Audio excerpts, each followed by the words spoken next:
get started, guys. I didn't quite think this through. I didn't realize the microphone is actually behind me, so it may seem a little bit muffled. I'm gonna just try and talk kind of creepily extra loud today to hopefully, again, capture it on the MacBook. So maybe I'll turn this around next time. But obviously it'd make a lot of sense just kind of facing you and you kind of see what let me see if I can do that real quick.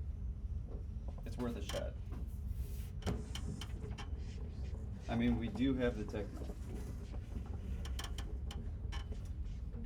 All right, sweet. Kind of works out. Obviously, the first time for everything. Just want to kind of start us off really slow. I know I kind of just did some demonstrations. Really, just kind of didn't do really much of anything last time that they were introduced. To be fair, I was told that the drivers would be there, but now they are there. So, of course, one thing that you could do for me today is verify that the pin is working, right? Now, to be fair, I don't know if the space mice are working yet. We'll actually get a demonstration probably next week with those. To be completely fair, I hate that thing, right? But it, Professor Ellis does insist that, it be used. However, first couple of things that you could actually help identify. It is slightly a touch screen. You'll notice that there's 3 buttons on the top of your monitor, right? They basically light up. One looks like a little wrench. One looks like maybe a keyboard. And one looks kind of just like a regular kind of notepad of kinds. If you go ahead and click on it, it'll bring up the settings of the Cintiq or the Wacom itself, right? So just in case you're ever experiencing issues with like the Wacom, you notice it's not working, or maybe the pin's not working or something like that, very often, if you click on the settings, or if you're on Mac or Windows, you can actually go to the settings. One thing to point out, I see Lewis kind of struggling a little bit, is it not activating? So the driver still might not be on there. I'll definitely have to double check it. But it should bring up this, of course, little Cintiq window, right? It immediately tells you, of course, the display that you have and its settings, and then actually the pins themselves. And this is kind of important because if you're like me, I like to kind of customize things, and what's kind of cool is it's customized to the pin itself. So this is why it'd be kind of important, like if you kind of want to customize things and really take advantage of this system, I mean, it's a $40 pin. Some of us pay more than that, like per week for stuff, right? So to me, seeing that I actually got a pretty old version to where they still make these, but they're extremely cheap because they're old. Another thing that's nice about it is this pin will work on all the screens that we have. So this one, that one, and the new one coming. So again, that's kind of an advantage. Again, I know you guys are maybe on your way out the door, but if you still had summer and things like that and want to take advantage of the lab, I don't see why not. But yeah, just some quick settings. Obviously, we can go to like the grip pin. As you can see, you can kind of like test out the pressure, right? Which is pretty cool because, I mean, I don't know about you, but sometimes you actually, I don't know, I got a pretty heavy hand, so I'm gonna put like firm real quick, and that's not working too well, right? Maybe a lot more firm, and that's feeling a little bit better, right? But you definitely want to check and make sure that's working. Or for instance, I realized I'm on the wrong pin, so it's not doing anything. So I'll go back to pin number 2. There's the correct pin. But you should notice a difference. Obviously, if you make it more firm, you'll notice that it takes a lot more pressure to get a line out, right? For some of us, this might be your first attempt at ever drawing something on the Wacom. So it's definitely something to test first. If you know you got a heavy hand, I mean, firm it up, right? That way, when you write your name, and very often I'll just do my signature to kind of see, I think most people kind of do their signature with the pressure that they normally want to do. So again, just kind of testing some things. The huge difference between a digital pen and a regular pen is you no longer have to like rotate it when you draft or anything like that.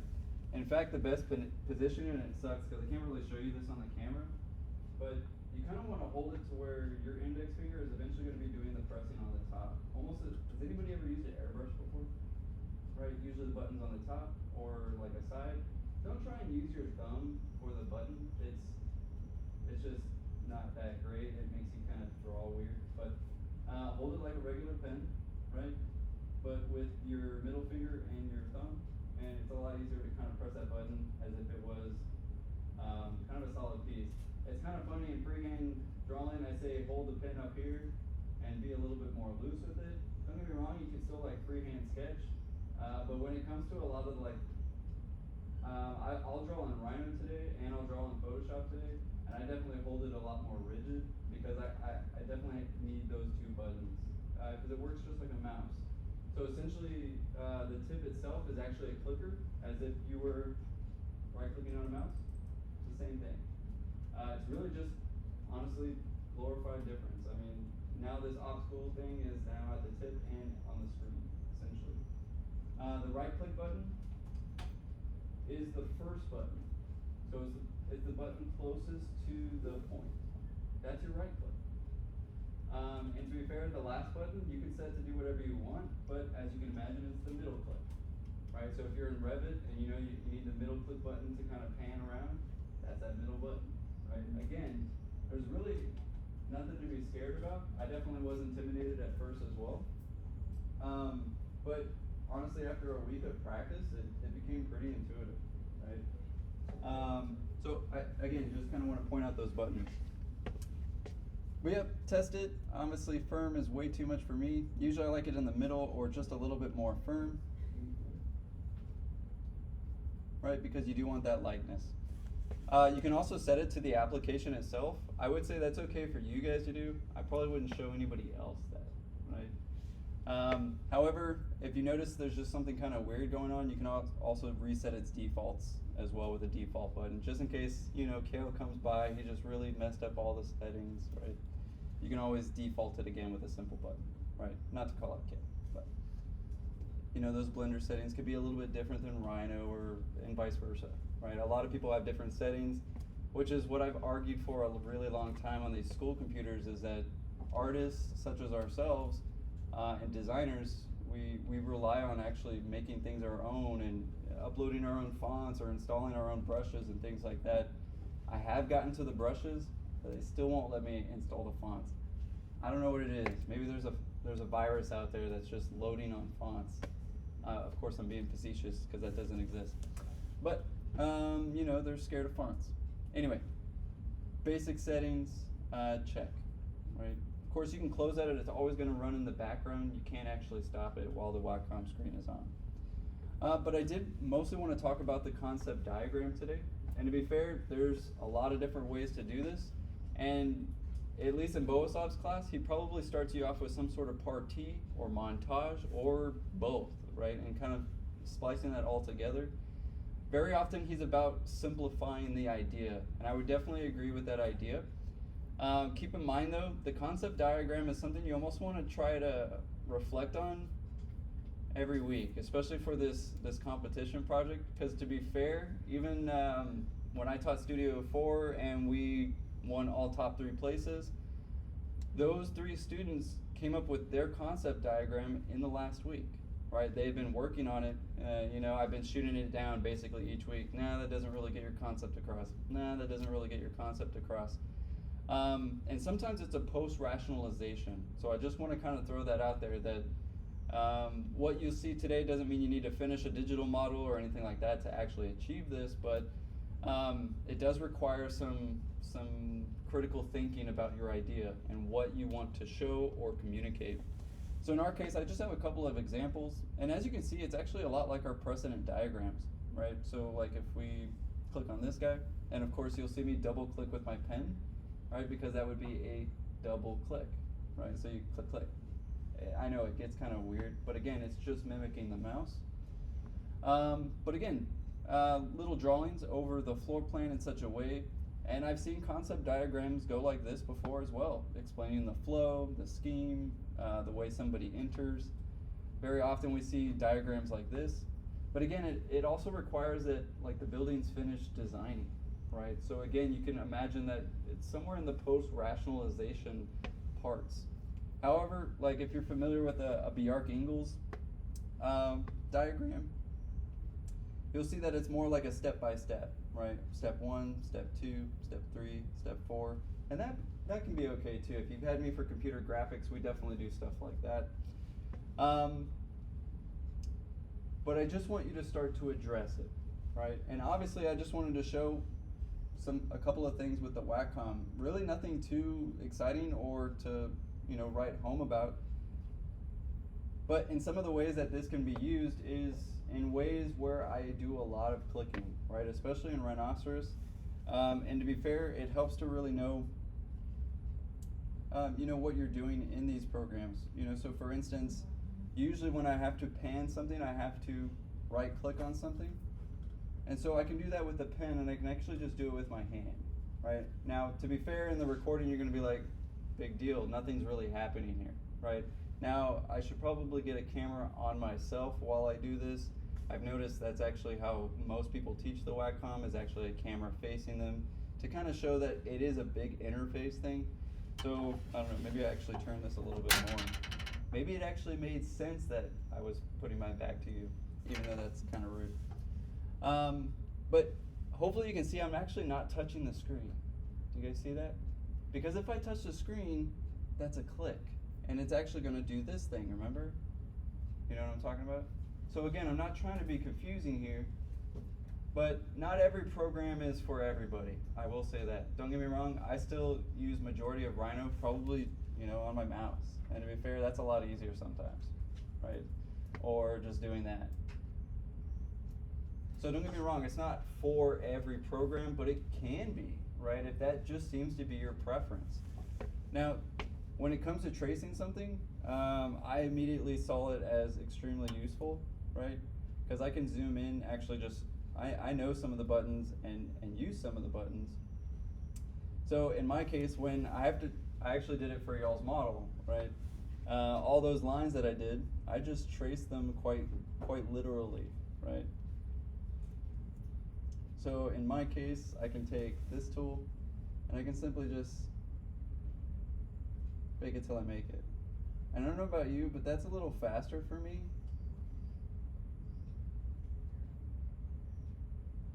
Than doing it with my regular mouse. You see what I'm saying? I actually get more points and I get more accuracy here. And I did it like 3 times faster. So I mean, don't get me wrong, it depends how you actually want to use it. Now, if you're me, you have to remember also what you're doing. So in my case, you probably want to get the whole piece in there. And again, it's okay to just kind of use the mouse. You almost want to use both. But in my case, space to enact it, and again, can make a difference. Space bar again. But what's nice is, I don't know, one of the things that I definitely teach you guys is that you should be always doing your drawings or line work in some sort of vector program that's not Illustrator, right? I really don't even mind if it's Blender or Rhinoceros or Revit, right? It needs to be a perfection line maker, something that you can actually dimension, and when you put a dimension on it, it's actually a true line. But that alone, I know none of you guys have to trace topography right now, but you may be making your own diagram, right?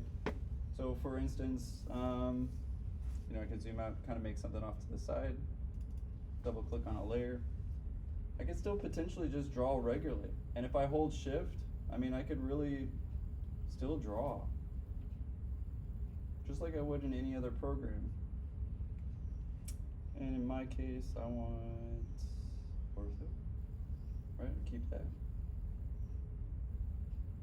But I could still draw, to say the least.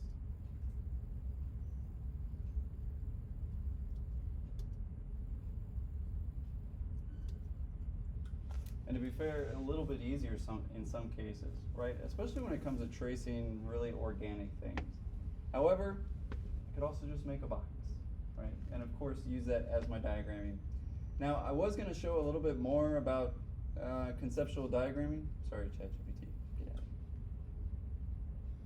But I think some of these actually speak for themselves and make a lot of sense that, well, some of these maybe require some sort of digital modeling, right? So I just want to kind of throw it out there that everybody needs some sort of conceptual diagram. Now, I'm not sure if Bohuslav is making that a part of anything right now, or if he's just asking for a part T diagram or a part T model, But very often that is what kind of inspires this conceptual diagram, or this sort of layer by layer. Did it start off with a box? Did I do subtraction because of blank from the side? Did I add blank volume because of the blank from the side? You guys hopefully get what I'm trying to say here. But it can be a step-by-step, and of course we could take that into Illustrator. And to be fair, the Wacom could be used in Illustrator as well. I guess what I'm trying to say is I'm not trying to make it about the Wacom. I'm really just trying to make it about how to use the software and when best to use this as a mouse and when best to use a mouse as a mouse. So again, not trying to make it too confusing, but I think we can see some benefits from Rhino. Let's take a look at Photoshop, or I think it has a lot more benefits, especially if I'm ever tracing something. So just real quick, I have this image, and basically I could import anything. It could be a site plan, it could be Google, it could be just about anything. In my case, I'm just going to do a simple diagram, and I really like the color scheme that was going on with it. So it has, I mean, it's just more than tracing, right? It no longer it's tracing, but I can actually get the exact color. I can get some more information now using these programs. However, to be fair, when I use Photoshop, I always use my other hand for all the other keys. If I'm moving around, I'm going to be holding spacebar. That makes it a lot easier. Something that I already do with my mouse anyway. If I'm zooming out, I'm going to use Control negative and Control plus, right? I mean, don't get me wrong, I like the touchscreen aspect of things, but to be fair, even before the Wacom, I was always using the keyboard. So some of this stuff you just maybe have never really thought about or realized that there's like 8 different ways to do the exact same thing in these programs. I know it's a little bit more advanced to be showing you guys this maybe at a sophomore level, but to be fair, this is what they kind of look at us for. Usually the technologically advanced ones, right? Ones that know a good plethora of technology. And to be fair, you're probably going to get to something even greater, right? At U of H, at Texas Tech, at UTSA, they have these VR and AR reality labs, right? SciArc has one as well. Where very often they're sculpting things without any mice. I don't know. I think somebody who's actually had some experience with the Wacom will probably experience and take that on a little bit easier than somebody who's only ever used a mouse. It's just one man's opinion. And what this research starts to identify, right, is that our students are capable of a lot of different programs, and especially our architect students. Anyway, so when it comes to tracing, basically all I need is a new layer, and for the sake of hilarity, I'm just going to call it trace paper to get the idea across. That is my trace paper. In my case, I can even I can hide other things, something that I can't do with regular paper, right? So anyway, I'll trace it. I don't actually have any of my brushes loaded, but I'll hit B for brush. I'll do my right click, and in my case I have some general brushes, some dry media brushes, and I just want to show you where you can find those as well. So if you type in Adobe brushes, or let's go with Photoshop brushes, even though it's really all the same file type.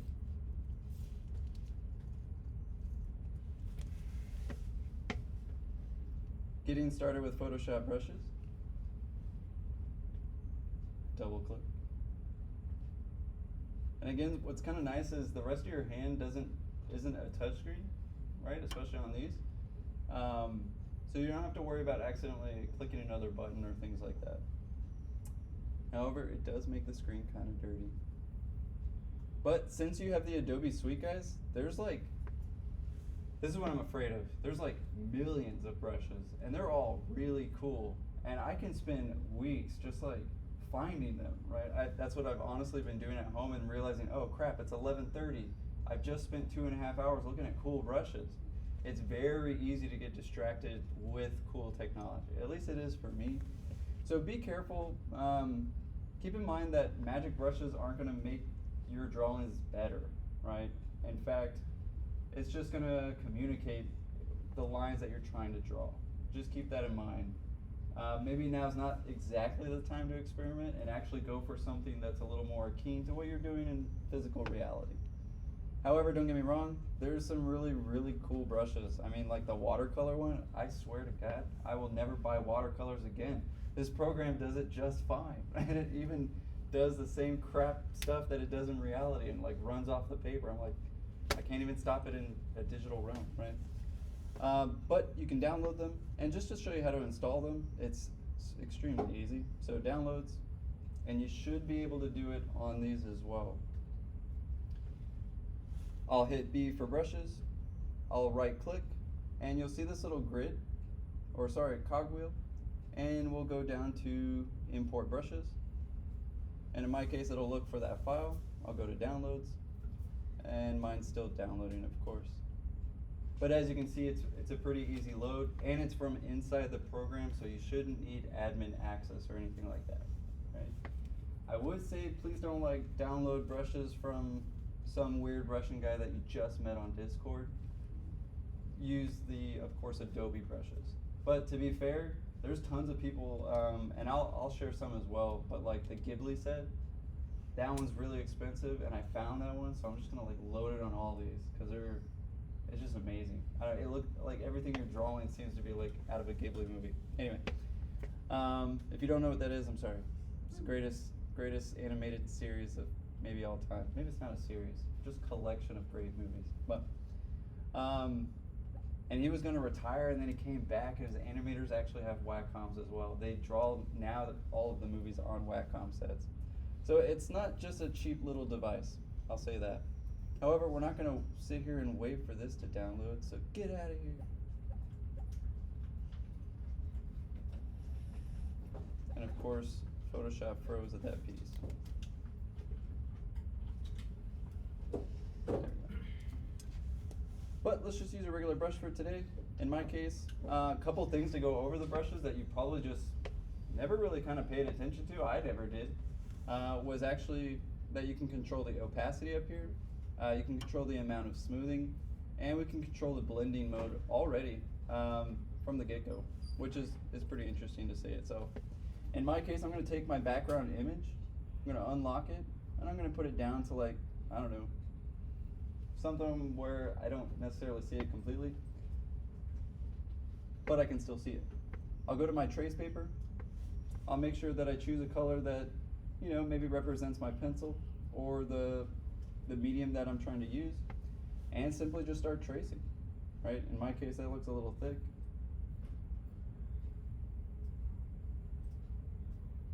I use my shaky trace.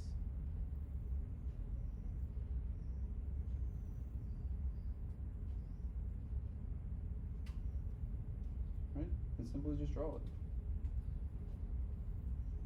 Especially in cases where it's something like topography, or things with site analysis, or if I'm just drawing a floor plan. Again, be careful. I accidentally rotated the pen out of habit, and I accidentally pressed the button. Right? Did you guys? Again, I should probably just get a camera and kind of watch this. But however, if you're somebody who needs to kind of see it being done too, you're welcome to creep and be behind me as well. I don't mind. But I do want to get the point across, guys. And it is a weird kind of thing in architecture that people are battling right now. Do we get rid of analog drawing?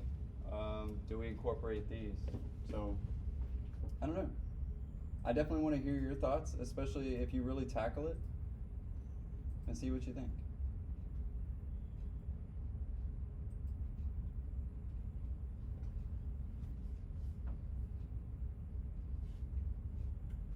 Another nice aspect about this is the fill bucket tool, right? So even if you have these pieces or you just trace them out, you can actually use some of the other tools that you're familiar with, such as like the magic wand tool, right? And you can actually select all those things.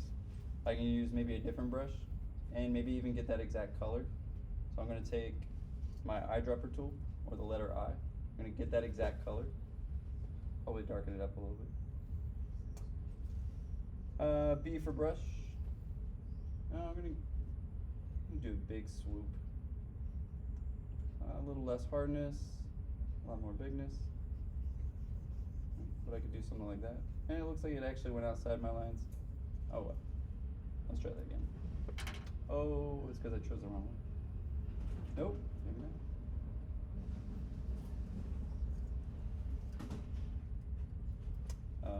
know why.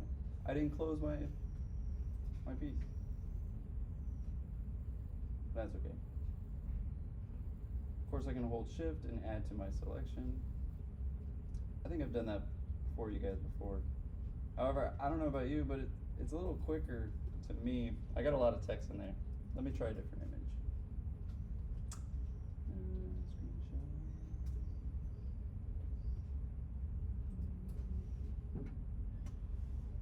Where'd that image go? Oh yeah. Another one. Let's try this one. That one's a little more architectural as well.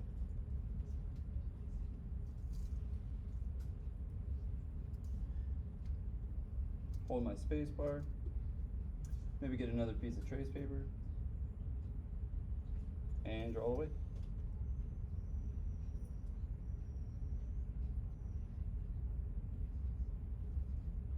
Another thing that I can really like, and I think I showed you guys last time, was the ability to do straight lines.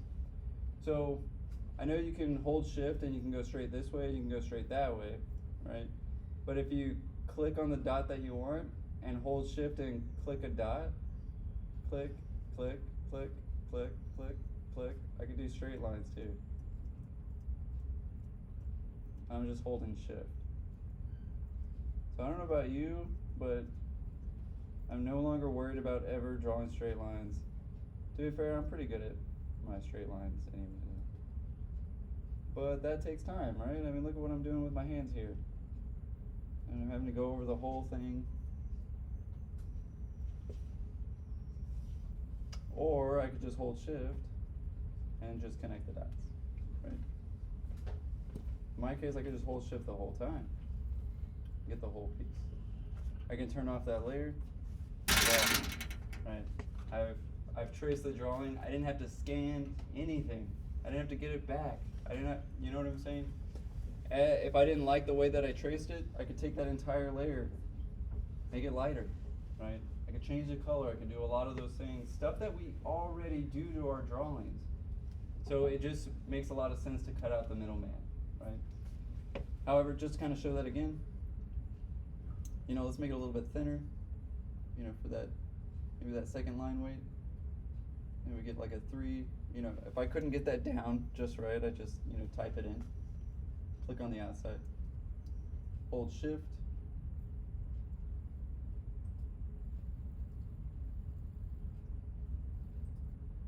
can barely kind of see what I'm doing, basically because I need to take this down a little bit. There we go. I can hold shift just regularly, turn it off, turn it on. Oh, forgot this line.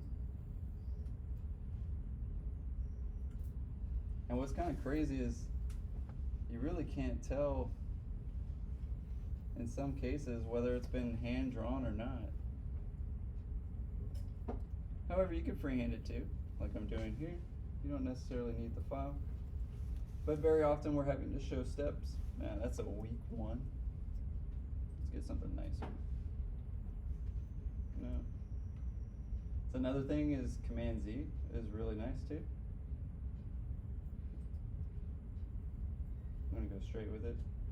1, 2, 3, and 4. But what's nice is, again, I have something that's been photoshopped in my own hand and it's still digital. I mean, this is like literally the hybrid drawing that I've been talking about for years. Usually kind of mixing and matching, and it takes 3 times as long. So now I can get to do those hybrid drawings or really just mix and match, whether I need to trace or not.